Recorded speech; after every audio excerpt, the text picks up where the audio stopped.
Assalamualaikum warahmatullahi wabarakatuh.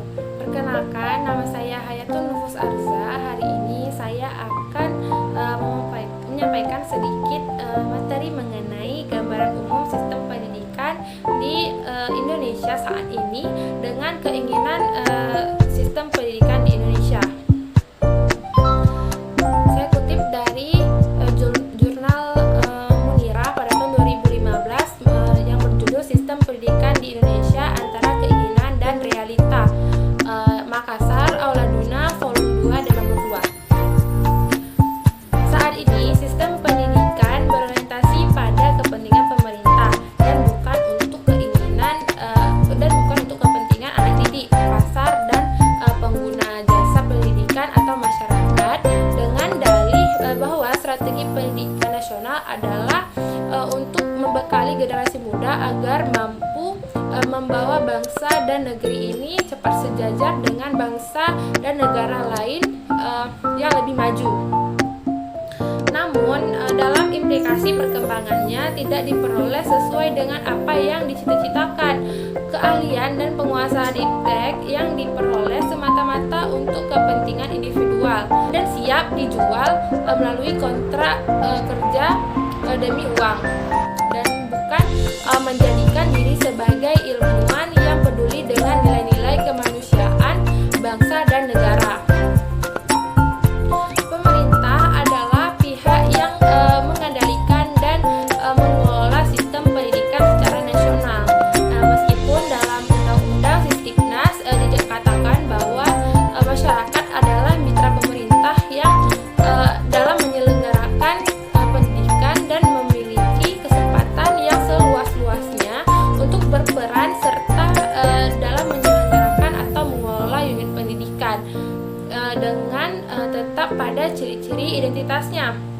Namun dalam praktiknya itu semua ditentukan oleh pemerintah, lengkap dengan rambu-rambu dan ukuran-ukuran dalam penilaiannya. Pemerintah melakukan pengawasan atas penyelenggaraan pendidikan baik yang diselenggarakan oleh pemerintah maupun masyarakat dalam rangka pembinaan dan perkembangan satuan pendidikan yang bersangkutan.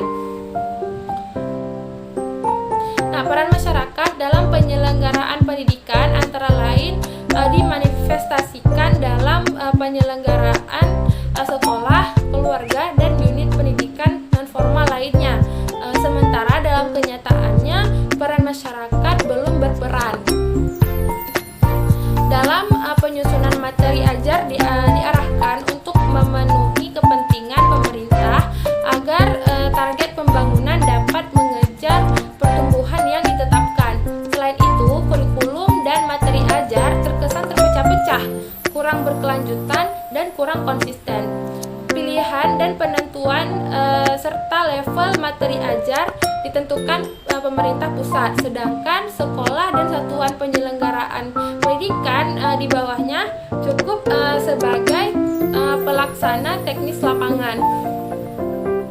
Padahal globalisasi menuntut agar materi ajar diorientasikan demi kepentingan anak didik, pasar, dan penggunaan iptek.